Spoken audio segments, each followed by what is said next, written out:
Assalamualaikum warahmatullahi wabarakatuh. Selamat pagi semuanya. Perkenalkan, saya Fitriana Amanah Muti dari kelas Psikologi 5B. Di sini saya akan sedikit membahas tentang materi kita, yaitu pengertian ARBK disleksia diskakula dan klasifikasi, deteksi, diagnosis diskakula. Dengan dosen pengampu Ibu Siti Hikmah SPD MPD. Berikut materi pertama kita, yaitu pengertian disleksia. Disleksia berasal dari Yunani, diambil dari kata dis yang artinya sulit dalam, dan kata lex berarti berbicara, berasal dari legin. Dari disleksia berarti kesulitan dalam berkata-kata. Menurut Brian dan Mercer, disleksia merupakan suatu bentuk kesulitan dalam mempelajari komponen-komponen kata dan kalimat yang secara histori menunjukkan perkembangan bahasa yang lambat dan hampir selalu bermasalah dalam membaca dan mengeja, serta kesulitan dalam mempelajari sistem representasional, misalnya berkenaan dengan waktu, arah, dan masa. Selanjutnya yaitu pengertian diskakula. Menurut Chin dan Ashcroft pada tahun 2007 menjelaskan bahwa diskakulia adalah gangguan kepiawaian dalam menggali matematika, baik itu menggali konsep bilangan, pengoperasian bilangan, dan penerapannya. Kemudian menurut Emron dan kawan-kawan pada tahun 2010, diskakulia juga sebagai suatu kondisi yang dapat mempengaruhi kepiawaian seorang anak untuk mendapatkan keterampilan dalam berhitung. Selanjutnya ada klasifikasi diskakula. Di sini ada 6 klasifikasi. Yang pertama yaitu diskakula kuantitatif. Diskakula kuantitatif adalah kesulitan keterampilan menghitung dan mengakulasi. Yang kedua ada diskakula kualitatif, yaitu kesulitan menguasai keterampilan yang diperlukan untuk suatu operasi yang melibatkan penambahan, pengurangan, perkalian, pembagian, dan akar kuadrat. Kemudian yang ketiga yaitu diskakula intermediate, yaitu ketidakmampuan siswa untuk mengoperasikan simbol atau bilangan. Yang keempat ada diskakula verbal, yaitu dapat membaca dan menulis bilangan, tetapi tidak dapat memahami tentang makna dari bilangan, mengingat nama bilangan atau menggali bilangan ketika diucapkan orang lain. Kemudian yang kelima ada diskakula leksikal, yaitu kesulitan dalam memanipulasi hal-hal secara matematis, contohnya membandingkan bilangan untuk melihat mana yang lebih kecil atau lebih besar, dan mengalami kesulitan bekerja dengan kuantitas, volume, atau persamaan yang sebenarnya secara praktis. Kemudian yang keenam ada diskakula indiagnostik, yaitu membaca digit tunggal tetapi tidak dapat mengingat tempat mereka dalam jumlah yang lebih besar. Kemudian yang kedelapan ada diskakula grafis. Yang ketujuh ada diskakula grafis, yaitu merupakan ketidakmampuan untuk mengingat ide atau konsep matematika setelah mempelajarinya.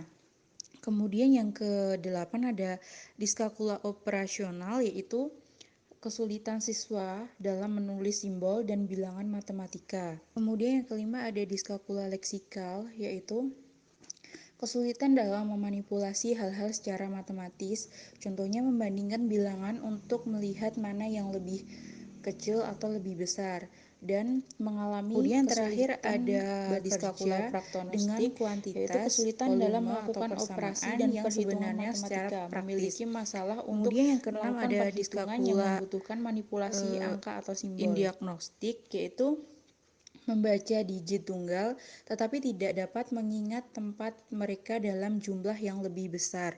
Kemudian yang kedelapan ada diskakula grafis. Yang ketujuh ada diskakula grafis, yaitu merupakan ketidakmampuan untuk mengingat ide atau konsep matematika setelah mempelajarinya. Kemudian yang kedelapan ada diskakula operasional, yaitu kesulitan siswa dalam menulis simbol dan bilangan matematika. Selanjutnya yaitu mengenai deteksi diskakula. Menurut Lerner pada tahun 1998, istilah diskakula memiliki konotasi medis yang melihat adanya keterkaitan dengan gangguan pusat saraf. Ada beberapa karakteristik anak kesulitan belajar berhitung, yaitu yang pertama, terganggu dalam hubungan keruangan. Anak kesulitan belajar sering menghadapi kendala saat berpendapat dengan lingkungan sosialnya, serta lingkungan sosialnya sering tidak membantu terselenggaranya situasi yang baik untuk komunikasi mereka. Hal tersebut dipengaruhi dari diri anak seperti kesalahan fungsi otak dan dapat juga dipengaruhi dari luar diri anak berupa lingkungan sosial yang tidak dapat mengkondisikan terjadinya komunikasi. Permasalahan tersebut dapat menjadikan anak mengalami permasalahan dalam pemahaman konsep-konsep hubungan keruangan. Kemudian yang kedua ada abnormalitas persepsi visual, yaitu anak kesulitan belajar matematika kerap mengalami permasalahan untuk menyaksikan keterkaitan di antar objek dengan kelompok. Kemampuan meninjau berbagai objek di dalam sebuah kelompok ialah awal yang sangatlah penting, sehingga anak bisa dengan cepat mengetahui jumlah objek dalam sebuah kelompok. Anak yang mengalami gangguan persepsi visual akan menghadapi permasalahan jika mereka dimintai untuk menghitung dua kelompok benda yang masing-masing terdiri dari 4-5 anggota. Yang ketiga ada asosiasi visual motorik. Anak kesulitan belajar matematika kerap tidak mampu mengurutkan objek-objek secara urut bersamaan dengan menyebutkan jumlah objek tersebut. Kemudian ada perseverasi, yaitu gangguan ini menjadikan fokus anak tertuju pada sebuah objek dalam waktu yang relatif lama. Kemudian yang kelima ada kesulitan mengenal dan memahami simbol. Hal ini terpengaruh oleh terjadinya gangguan terhadap memori, tetapi juga dapat terpengaruh karena terjadinya kendala dalam persepsi visual. Yang keenam ada gangguan penghayatan tubuh. Anak berkesulitan belajar matematika sering menunjukkan permasalahan dalam penghayatan tubuhnya atau body image. Anak akan merasa kesusahan dalam memahami hubungan bagian-bagian dari tubuh mereka. Yang ketujuh ada kesulitan dalam bahasa dan membaca. Menurut Johnson dan Michael Bush, pada tahun 1967 matematika itu ialah sebuah bahasa simbol. Oleh sebab itu, bahasa dapat mempengaruhi terhadap keahlian anak dalam keilmuan matematika. Kemudian yang terakhir ada skor performance IQ. Ini jauh lebih rendah daripada skor verbal IQ. Hasil skor intelijensi menggunakan tes WISH atau Wishlist Intelligence Scales for Children menunjukkan dalam belajar anak memiliki skor PIX atau Performance Intelligence Quotient yang lebih rendah daripada skor VIQ, yaitu Verbal Intelligence Quotient. Materi yang terakhir yaitu mengenai diagnosis diskakula. Yang pertama pada umumnya 5% dan 8% dari usia anak sekolah mengalami gangguan belajar diskakula. Siswa dengan gangguan lemah memori atau defisit kognitif mengalami gangguan dalam mempelajari konsep atau prosedur matematika, menurut Gary pada tahun 2004. Kemudian kedua ada penyebab diagnosa diskakula, yaitu gangguan belajar matematika. Dapat digolongkan ke dalam faktor internal dan faktor eksternal. Faktor internal terdapat kemampuan pengetahuan, motivasi, atensi, sikap, kebiasaan belajar, dan kondisi fisik. Sedangkan faktor eksternalnya yaitu terdapat lingkungan sekolah, lingkungan keluarga, dan lingkungan masyarakat, menurut Ismail pada tahun 2016.